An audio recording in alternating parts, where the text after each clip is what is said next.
here's the story of how that all happened. So as a kid, I was in a Christian school, but it wasn't a very strict school, so you didn't have to be Christian in order for you to be in that school. But we did learn about Christianity, the Bible, and we went to church every now and then. And there were some contradictions in Christianity that I just couldn't understand, and no one had any answers to it. For example, the Holy Trinity, Jesus being the Son of God, and Jesus having to die for other people's sins, were things that just didn't make sense to me. I always had a lot of respect for anyone that was Christian, but I just never saw myself following the Bible. My entire life, I always found religion a very interesting thing, so I seeked out to learn more about every religion. So Jewish people, Buddhist people, Christian people, Muslim people, anyone that had any certain religion, I wanted to learn more about it. But I'm not gonna lie, I always had internal judgment, and I never saw myself believing in a God. But then one time, when I was a young teenager, we went on a trip with school. We were all on this big bus heading to another country, and in the middle of the night, we took a break at a gas station. It was raining, the weather was so cold, and there was this one big truck. The man who drove the truck was a Muslim man. I saw him take out this little prayer mat, put it on the wet ground,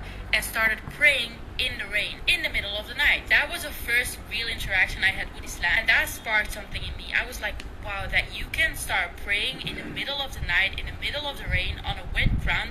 That was something very beautiful to me. And from that moment on, I always seek to learn more about Islam, but I never had the right people in my life to learn more about it, and I was too scared to grab a Quran, because for some reason I thought, as an atheist, you were not supposed to read that. But that's not the case. Anyone can read the Quran. So then about 2 years ago, I met my boyfriend, who is a Muslim, but at the time he took some distance from his religion because he struggled a bit. And I was an atheist at that point. I had been an atheist my entire life. But I started asking him a lot of questions about Islam, and I clearly wanted to learn more about it, which also inspired him to come back to his religion more. Eventually, I started reading the Quran, and he became a lot closer to his religion again. But he never pushed me. I made that decision all by myself. And before someone is going to judge me and say, haram, you're not supposed to have a relationship, you're supposed to marry, I know. While I was reading the Quran, I was also watching a lot of Islamic lectures of trustworthy people. I was listening to Islamic podcasts that could teach me more about Islam. And I started asking a lot of questions to my boyfriend and his brother. And whenever they didn't have an answer, I tried to do my own research. And I started feeling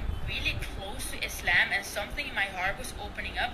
But I was so in my head about it that I didn't allow myself seeing myself revert. I was in the middle of Surah Al-Baqarah, and I was not really understanding this surah, and I told my boyfriend this. So we started watching a video of a trustworthy person explaining Surah Al-Baqarah at a really slow pace. And the more he spoke, the more I realized I've been doing this with my brain this entire time, but I've not been letting anything in my heart. And I told my boyfriend, I feel like I'm going about this in the wrong way. So he asked me, do you believe there's one God? I said yes. Then he asked me, do you believe that God sent all the prophets, and the prophets were sent to spread the message? And I said yes. Then he asked me, do you believe that Muhammad sallallahu alaihi wasallam was the last prophet? And I said yes. And he told me, Lily, you're a Muslim. That's what makes you a Muslim. And all this time, I thought you needed to know the entire Quran and be super educated before you could call yourself a Muslim. And I finally let my heart open up and realized that I am actually a Muslim. That night, I took my Shahada, which was a very emotional moment, and I cannot explain to you what I felt like during that moment. It's something that I've never felt in my entire life. It was like this energy rushing into me and going straight to my heart. I cannot explain to you what this feeling was like. It was so special. And since then, I've been trying to educate myself as much as possible, which is going to take a lot of time because there's a lot to learn. And at first, I felt really sad that I wasn't born into a Muslim family, because that would make it a lot easier for me. But actually, I realized that these were the cards I was dealt by Allah, and this is my test in this current world. And that I am so blessed to have been born into an atheist family, because this means that I had to seek out Islam for myself, which only strengthens my faith and is such an incredible, special feeling that I don't think people that are born into a Muslim family can understand. So alhamdulillah, I'm so blessed that I could seek out Islam for myself, because this has been such a beautiful journey. Even though I do feel lonely every now and then, and it's kind of hard with my family, this is also an opportunity for them to learn more about Islam, which is also a beautiful thing. So if you're thinking about reverting to Islam, or you did revert to Islam, just know